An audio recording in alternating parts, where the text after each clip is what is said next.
غفلت میں ڈوبا دل بدل دے. ظہر کی رکعات کی تعداد. دیکھیے اب تک آپ یہ نمازیں پڑھتے آ رہے ہیں لیکن آپ کو یہ نہیں پتا کہ یہ کوئی کام کرتے کیوں ہے, کہاں لکھا ہوا ہے, کیا کہا گیا ہے اس کے بارے میں. 4 فرض.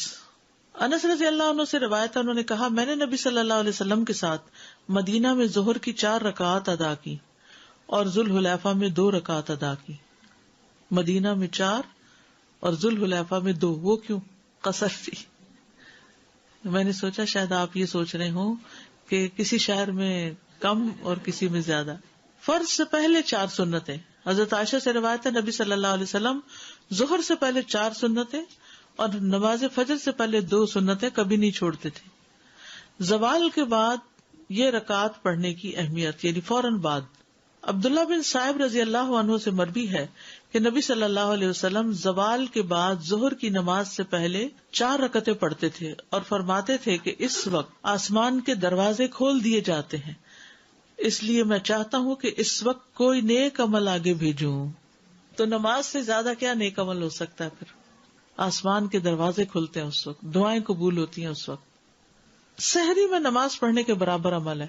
جو شخص رات کو نہ جاگ سکتا ہو تو وہ دن کے نوافل پڑھ لے. ابو صالح مرفوعاً اور مرسلاً دونوں طرح بیان کرتے ہیں کہ رسول اللہ صلی اللہ علیہ وسلم نے فرمایا نماز ظہر سے قبل 4 سنتیں سحری کے وقت کی نماز کے برابر ہو جاتی ہیں. یعنی ظہر سے پہلے کی 4 سنتیں آپ یوں سمجھے کہ تہجد ہیں آپ کے, اتنا اجر ہے ان کو پڑھنے کا. اگر ہم رات کو نہیں پڑھ سکتے تو دن کو تو پڑھنے کا اہتمام کریں نا. جنت میں محل بننا. نبی صلی اللہ علیہ وسلم نے فرمایا جس نے نماز چاشت کی 4 رکعات اور ظہر سے پہلے 4 رکعات پڑھی اس کے لیے جنت میں گھر بنایا جائے گا. چاشت کی 4 اور ظہر سے پہلے 4. پھر ہے فرض کے بعد 4 رکعات پڑھنے کا جواز اور اس کی فضیلت. یعنی ظہر کی سنتیں ہو گئی فرضوں سے پہلے, پھر فرض پڑھے, فرض کے بعد کیا پڑھیں گے؟ 4 اور رکعتیں. نبی صلی اللہ علیہ وسلم نے فرمایا جس نے نماز چاشت کی 4 رکعات اور ظہر سے پہلے 4 رکعات پڑھی اس کے لیے جنت میں گھر بنایا جائے گا. ام حبیبہ کہتی ہیں کہ رسول اللہ صلی اللہ علیہ وسلم نے فرمایا جو شخص ظہر سے پہلے 4 رکعات اور اس کے بعد کی 4 رکعات کی پابندی کرے گا وہ آگ پر حرام کر دیا جائے گا. ظہر کے بعد کیا پڑھتے ہیں عام طور پر لوگ؟ 2 سنت مؤکدہ پڑھتے ہیں اور 2 نفل پڑھتے ہیں. بیسیکلی نفل یا سنت ایک ہی چیز ہے. اس حدیث میں ظہر سے پہلے بھی 4 رکعات کا ذکر ہے اور اس کے بعد بھی. ٹھیک ہے, اور بچپن سے یہ پڑھتے آ رہے ہیں نا 12 رکعتیں ظہر کی, ٹھیک ہے نا. لیکن اگر کوئی آخری 2 رکعتیں نہیں بھی پڑھتا اور صرف 12 بنانے کے لیے ظہر کی 6 رکعتیں صرف سنت پڑھتا ہے تو بھی کافی ہے. اور اس میں کوئی شک و شبہ نہیں کہ 4 رکعت 2 رکعت سے زیادہ کامل ہے. یعنی اگرچہ اجازت ہے 2 پڑھنے کی بھی لیکن 4 بہتر ہے. اگر انسان ظہر کے بعد 4 رکعت ادا کرے تو یہ زیادہ افضل ہے. ظہر کے بعد اگر وہ ظہر کے بعد کی 2 رکعت اور ظہر سے پہلے کی 4 رکعت کی حفاظت کرے تو اس طرح وہ سنت مؤکدہ کو ادا کرنے والا ہوگا. یہ وہ رکعت ہیں کہ جو ان کی ہمیشہ حفاظت کرے گا اس کے لیے جنت میں گھر بنایا جائے گا. اسی میں یہ بھی ہے کہ جو آدمی ظہر سے پہلے 4 رکعت اور بعد میں 4 رکعت پر دوام کرے گا اس پر آگ حرام کر دی جائے گی. بس یہ حدیث ظہر سے پہلے کی 4 رکعت اور اس کے بعد کی 4 رکعت پر فضیلت کرتی ہے. کون سی حدیث ہے؟ جو ان کی حفاظت کرے گا اس کے لیے جنت میں گھر بنا دیا جائے گا. فرض سے پہلے اور بعد میں 2 رکعت پڑھنے کا جواز بھی ہے. 4 کی بجائے 2 بھی پڑھ سکتے ہیں, 2 پہلے 2 بعد میں. ایک صورت کیا ہے 4 پہلے 4 بعد میں. کس کے بعد میں؟ ظہر کے فرض کے بعد میں. اور ایک کیا ہے 2 پہلے 2 بعد میں. عبداللہ بن عمر رضی اللہ عنہما سے روایت ہے انہوں نے کہا میں نے رسول اللہ صلی اللہ علیہ وسلم کے ساتھ ظہر سے پہلے 2 رکعتیں ظہر کے بعد 2 رکعتیں ادا کی ہیں. سنتوں کو 2 کر کے پڑھنا. ابن عمر رضی اللہ عنہما سے روایت ہے کہ نبی صلی اللہ علیہ وسلم نے فرمایا رات اور دن کی نماز 2 رکعت ہے. سنتوں میں لمبا قیام کرنا. آپ ظہر کی نماز سے پہلے 4 رکعتیں پڑھتے تھے, ان میں لمبا قیام کرتے اور اچھے انداز میں رکوع سجدے کرتے تھے. اب ظہر کی سنتیں ہو گئی.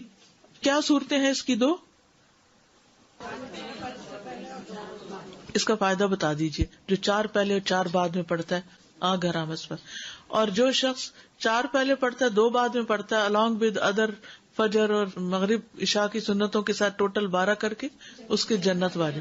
ایک جنت کو واجب کر رہی ہے چیز, اور ایک آگ سے بچا رہی ہے. ظہر سے پہلے 4 پڑھ رہے ہیں, لیکن اچانک امام نے مطلب اعلان کر دیا اور قیام ہو گیا, تو ہم وہاں پہ تشہد میں پہلے والے میں ہیں, تو ہم سلام پھیر دیجیے, تو ہماری 2 کاؤنٹ ہو گئی. 2 کاؤنٹ ہو جائیں گے. اگر تو آپ سمجھتے نا کہ تراویح لمبی پڑھائیں گے, تو آپ وہ سنت اگر شروع کی ہوئی تو پوری کر لیں, ٹھیک ہے, کیونکہ آپ ان اینی کیس جا ملیں گے ان سے. لیکن اگر فرض شروع ہو گیا کسی وجہ سے تو پھر آپ چھوڑ دیجیے. سر اگر جیسے مس ہو جائیں, ایون یہ جو سنتیں ہیں یہ اگر جیسے مس ہو جائیں تو آفٹر سن سیٹ بھی ہم جیسے مغرب کے بعد ہی پڑھ سکتے ہیں پھر, جسٹ ٹو کاؤنٹ کہ ہماری 12 پوری ہو جائیں. جی, مغرب کے بعد ویسے تو نماز ہے, نوافل ہیں, یعنی ان کی انٹینشن یہ ہو کہ جو میری مس ہو گئی ہیں وہ عصر کے بعد تک کا تو ملتا ہے, مغرب کے بعد تک کی کوئی وہ ملتی نہیں ہے, کیونکہ یہ دن کے نوافل ہیں بیسیکلی. جی جی, اور دن ختم ہو چکا ہے. ایکچولی کسی کی سچویشن ایسی ہو گئی تھی تو اس لیے میں پوچھ رہی ہوں کہ کوئی بات نہیں, وہ اللہ تعالیٰ کو پتہ. یاد رکھیے جو شخص کسی عمل پہ دوام کرتا ہے نا, تو کبھی نہیں بھی کر سکتا تو اس کا اجر لکھ لیا جاتا ہے. ٹھیک ہے. السلام علیکم ورحمۃ اللہ وبرکاتہ. وعلیکم السلام. میرا سوال یہ ہے کہ 4 رکعت جو پڑھی اور جو ظہر کی سنتیں ہیں 4 رکعت پڑھی, اس کا اجر یہ ہے کہ جنت میں گھر ملے گا.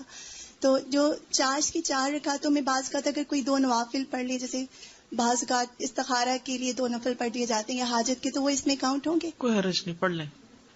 مسجد میں جاتے ہیں, پتہ چل گیا سب کھڑے ہو گئے اور میں بھی کھڑی ہو گئی. اب بات پڑھتے پڑھتے پتہ چلا کہ اب سلام پھیرنے کا وقت آ گیا, مگر یہ تو 2 رکعت کمپلیٹ کرنی تھی یا 4 رکعت کمپلیٹ ہونی چاہیے تھی, تو کیپ گوئنگ کرو یا سلام پھیر دو؟ وہ تو پوری کرنی ہوگی. ابھی ہم اس ٹاپک پہ آئے نہیں ہیں, کیونکہ جو امام نے نماز پڑھی اس نے تو 4 پڑھ لی, لیکن آپ آخری رکعت میں گئے. ہاں جی, تو آپ کو اپنی 3 پوری کرنی ہوگی کھڑے ہو کے. تو کیپ گوئنگ کروں کہ سلام پھیرے بعد واپس سلام پھیرنے سے پہلے کھڑی ہو جائیں. ابھی وہ 4 سنت بعد والے جو کہا کہ اگر عادت ہے ہماری 2 ہی پڑھنے کی, تو پھر وہ 2 بھی پڑھ لوں یا صرف وہ 4 پڑھ کے کافی ہو جائے گا؟ 2 مؤکدہ ہیں اور جو باقی 2 ہیں وہ غیر مؤکدہ ہیں. تو 12 جو بنے گی نا, وہ ان 2 مؤکدہ کے ساتھ مل کے بنتی ہیں. ٹھیک تو ہے, 4 پڑھ کے پھر 2 پڑھ لوں؟ 4 پڑھ کے ظہر سے پہلے 2 پڑھ لی, ظہر کے بعد ہو گئی آپ کی. ٹھیک ہے, 2 پڑھنے کی ہمیں عادت ہے, ظہر کے بعد 2 پڑھنے کی عادت ہے, تو 4 ہی پڑھیں بس. اگر آپ نے 4 پڑھنی ہے تو 2 کر کے 4 کریں گی. استاذہ ابھی آپ نے فرمایا کہ یہ ظہر میں فرض میں 2 سنت اور 2 بعد میں, یہ بھی دوسری صورت ہوتی ہے؟ ایسا بھی کر سکتے ہیں. السلام علیکم استاذہ جی, میرا سوال یہ ہے کہ 4 فرض سے پہلے ہم جو 4 سنتیں پڑھتے ہیں وہ 2 کر کے پڑھنی چاہیے یا ایک ساتھ 4 پڑھنی چاہیے؟ دونوں طرح پڑھ سکتے ہیں. بہتر 2 کر کے پڑھنا ہے, لیکن اگر کٹھی بھی 4 پڑھی تو کوئی حرج نہیں. میرا غفلت میں ڈوبا دل بدل دے.